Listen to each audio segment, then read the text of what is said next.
kita teringat kepada satu hadis di mana Rasulullah sallallahu alaihi wasallam pernah bersabda, "Ya'ti 'alan nasi zamanun ru'asa'uhum kal asad wa wuzara'uhum kaz-zi'ab wa qudatuhum kal kilab wa katsirun nasi yawma idzin kal aghnam." Pada satu saat, kata Nabi, akan datang di tengah masyarakat manusia, di mana pada masa itu muncul pemimpin-pemimpin yang bertingkah laku seperti singa. Ru'asa'uhum kal asad. Pemimpin-pemimpin mereka bertingkah laku seperti singa. Saudara kenal singa? Saudara boleh periksa. Di mana ada hutan, singa selalu menjadi raja. Padahal hutan belum pernah bikin pemilihan umum. Tapi yang namanya singa tidak pernah peduli. Ada pemilihan umum atau tidak, raja hutan tetap singa. Kenapa? Karena singa menjadi raja di hutan bukan berdasarkan kebenaran, tapi karena kekuatan. Karena kuat, maka dia naik jadi raja. Soal benar atau tidak, soal lain. Maka sebagai akibatnya, setelah si singa ini naik menjadi raja hutan, dia bukan melindungi rakyatnya, malah makanin rakyatnya. Coba saudara lihat di hutan. Kambing rakyat hutan dimakan oleh singa. Ayam rakyat hutan dimakan oleh singa. Sapi rakyat hutan dimakan oleh singa. Inilah akibatnya karena singa naik berdasarkan kekuatan. Setelah naik bukan melindungi rakyatnya, malah makanin rakyatnya. Mental semacam inilah yang dimiliki oleh Raja Namrus laknatullah alaih. Cuma karena rasa ketakutan akan datang orang yang akan menumbangkan kekuasaannya, maka seluruh bayi laki-laki harus dibunuh tanpa dosa apapun. Itu akan datang di tengah masyarakat manusia, muncul pemimpin-pemimpin yang mentalnya seperti singa. Lah kalau yang jadi pemimpin sudah seperti singa, wa wuzara'uhum kaz-zi'ab. Yang jadi wazir, yang jadi menteri, kata Nabi, lagunya seperti serigala. Nyetel ini. Kalau sudah pemimpin seperti singa, yang jadi menteri seperti serigala. Apa serigala itu? Saudara tahu dalam dongeng anak-anak, serigala itu kan binatang yang paling licik.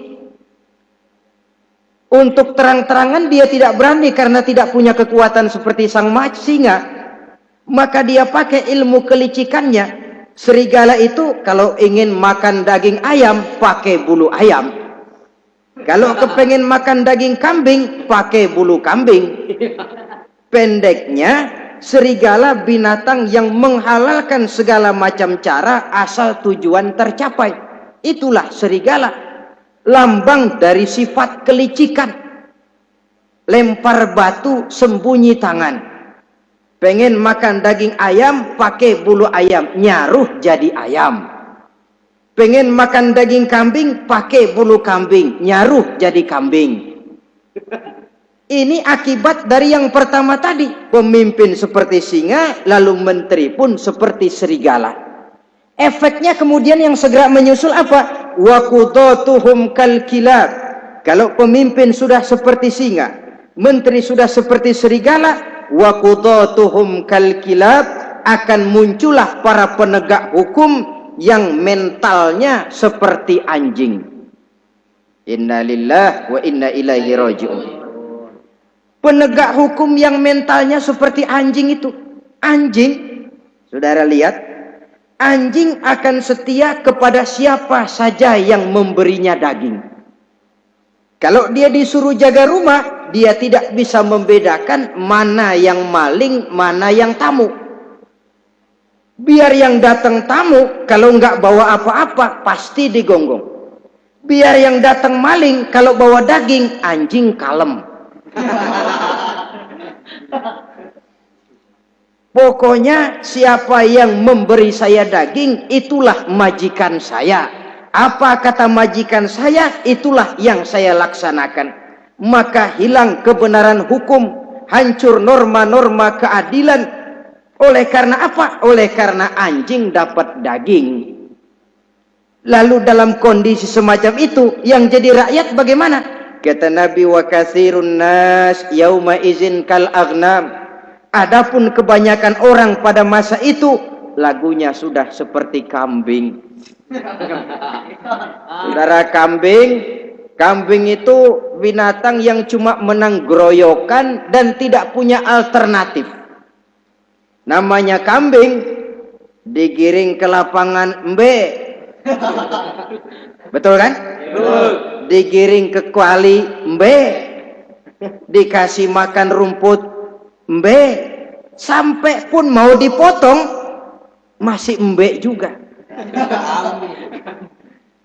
Tidak punya pilihan lain si kambing ini, tidak punya alternatif lain. Kondisi semacam inilah yang terjadi di masa pemerintahan Raja Namruz laknatullah alaih.